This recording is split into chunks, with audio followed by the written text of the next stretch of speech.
Hey everyone, welcome to another installment of Harry Potter Theory. In this video, we're going to be discussing the 5 most powerful witches and wizards that came from Hufflepuff House at Hogwarts.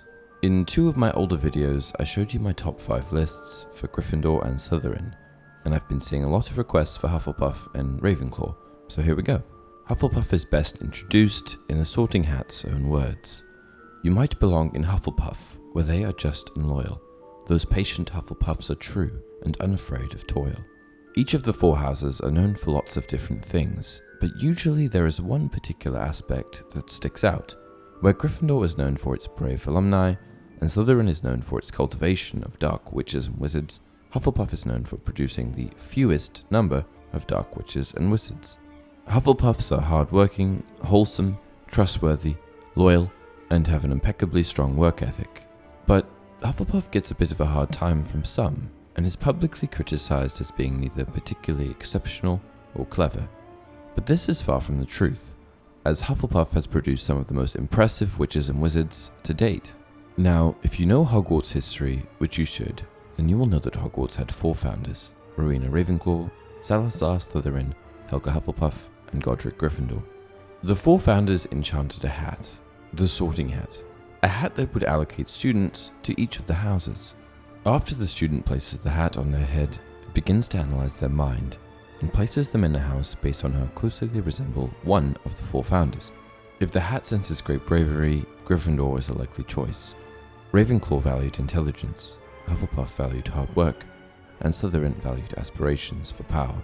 With that in mind, let's take a look at 5 of the hardest workers. 5 of the most powerful Hufflepuffs to have ever lived. Number 5. Cedric Diggory. Cedric Diggory was a British pureblood wizard born in the year 1977. He began studying at Hogwarts in the year 1989, 2 years before Harry Potter and the trio. Cedric was a talented wizard and was sorted into Hufflepuff House in his formative year. Cedric had a reputation of being a bit of a pretty boy, but was well liked by the student body, eventually becoming prefect for Hufflepuff House and captain of the Hufflepuff Quidditch team. Cedric was popular, but he was not pompous or arrogant, and showed on numerous occasions that he was a fair, respectable man. When Harry was attacked by Dementors in the Hufflepuff vs Gryffindor Quidditch match, and Hufflepuff won, Cedric immediately offered to replay the match when he found out. Additionally, when the whole school was sporting Potter Stinks badges in the 94-95 school year, Diggory showed his sympathy to Harry. "Hey, listen, about the badges. I've asked them not to wear them." Perhaps most notably, Cedric competed against Harry in the Tri-Wizard tournament. Diggory was the talented representative for Hufflepuff, and Harry for Gryffindor. At the end of the tournament, the 2 boys agreed to share the glory of winning, and grasped the Tri-Wizard Cup simultaneously. Unbeknownst to them, the cup had been turned into a portkey, and the pair were transported to the Little Hankleton graveyard, where Wormtail and Voldemort awaited their arrival. It was here that Cedric was tragically killed. When Cedric died, Dumbledore had many kind words to say about Cedric. "We'll celebrate a boy who was kind and honest, and brave, and true right to the very end." But Cedric was not only well liked and a good person, he was also very magically gifted. Barty Crouch Jr., disguised as Moody, had this to say about Cedric. "By the time he was your age, he could turn a whistle into a watch and have it sing you the time." As the Tri-Wizard tournament progressed, we saw many notable examples of Cedric's talent as a wizard. His transfiguration capabilities shone through when he successfully transformed a rock into a dog during the first task of the tournament, and we got to see his charms work firsthand in the second task of the tournament, when he successfully produced a bubblehead charm, which suggests that he achieved either an exceeds expectations or outstanding grade in his owl exam. Cedric even produced a stunning spell strong enough to stun and defeat an acromantula, which is a very powerful creature. In the end, Cedric was more than just a popular guy at school, he died a hero. Number 4. Nymphadora Tonks. Nymphadora Tonks was a British half-blood witch, the daughter of Muggle-born Edward Tonks and pureblood witch Andromeda Tonks, who was a former member of the House of Black. Tonks' most notable characteristic is that she is a metamorph magus. Metamorph magi are born with their amazing ability to change their physical form at will. They possess the power to change their entire physical appearance, but also the ability to hone in on specific parts of their appearance, changing only those things. It was apparent that Nymphadora was a metamorph magus from the day she was born, as she would constantly change her hair color. Tonks began at Hogwarts in the year 1984 and was promptly sorted into Hufflepuff House. This was interesting as most students who had ties to the House of Black were sorted into Slytherin House. As Tonks was the daughter of Andromeda, who had been ostracized for fraternizing with the Muggleborn, she was rejected by members of the Black family. In an interesting turn of events, Tonks was eventually murdered by her maternal aunt, Bellatrix Lestrange. While at school, Tonks showed considerable magical ability, and even taught herself the complicated Patronus charm in her 4th year. She also achieved high enough grades to later pursue a career as an Auror, which is no easy feat. Tonks would also later join the Order of the Phoenix, a secret society founded by Dumbledore that fought Voldemort and the Death Eaters.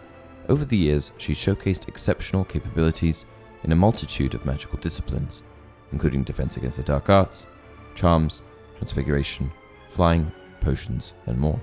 Number 3. Pomona Sprout. Pomona Sprout was a British pureblood witch and head of Hufflepuff House.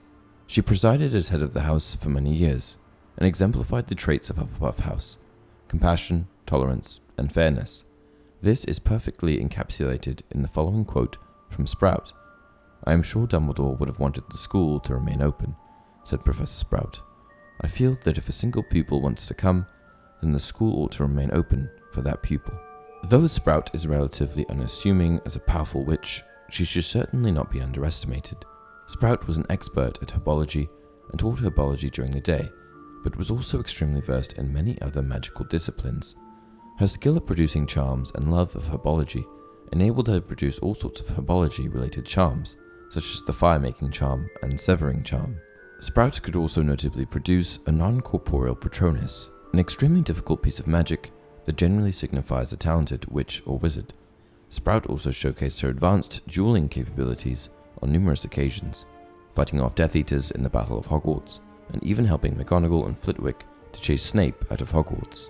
Number 2. Newt Scamander. We first get to meet Newt Scamander in the Fantastic Beasts films, though there is an Easter egg in the original films that points to his existence. Newt is of course a famed magizoologist and the author of Fantastic Beasts and Where to Find Them, a book outlining the study of magical creatures. It is the most comprehensive book on magical creatures in existence, and shortly after its release became a Hogwarts staple.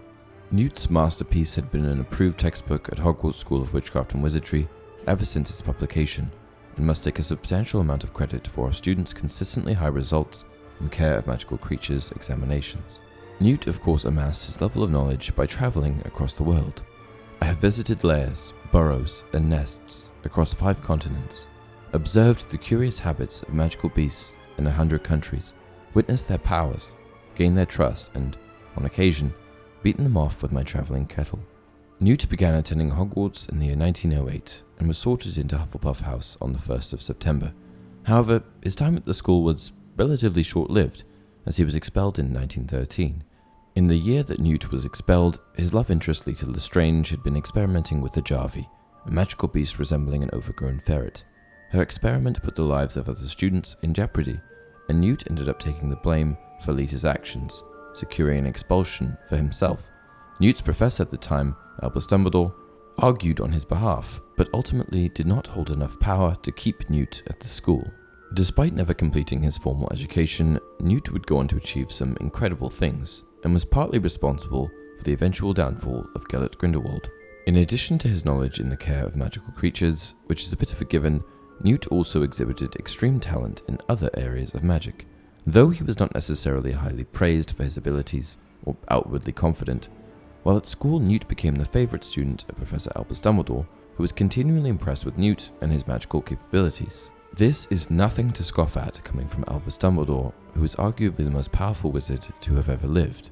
Newt was able to successfully survive at least 2 encounters with Gellert Grindelwald, even once holding him at bay for a time by himself. Grindelwald was one of the most powerful dark wizards of all time, so this is a true testament to the capabilities of Newt. Newt's skills were even begrudgingly noticed by Torquil Travers, Rudolf Spielmann, and Arnold Guzman, and Newt was offered the position of Auror. This is a massive statement and a true testament to Newt's capabilities, given that he didn't even have a complete education. I should add that I think that Newt and his brother Theseus are perhaps equally deserving of this spot, as Theseus was impressive in his own right. Theseus was exceptionally talented and was both head of the Auror office and a war hero. Number 1. Helga Hufflepuff. We don't actually have a lot of information on Helga, but what we do know is that the founders of Hogwarts, all 4 of them, were immensely powerful.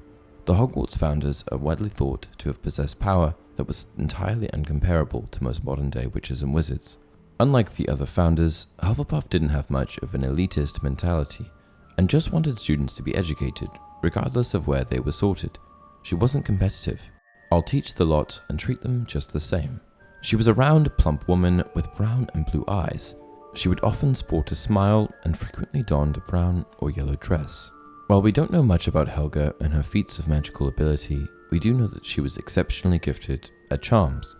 Not only did she help the other 4 founders in enchanting the Sorting Hat, she was also particularly versed at food-related charms, and was known to possess the ability to produce a non-corporeal Patronus.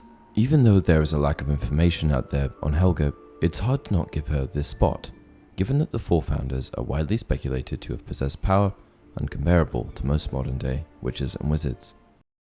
And that's it for this video. I think there is some room for rearranging some names here, but I did my best. What do you guys think? Who are your top 5? Let me know down in the comment section below. Until next time, you're a wizard, Harry.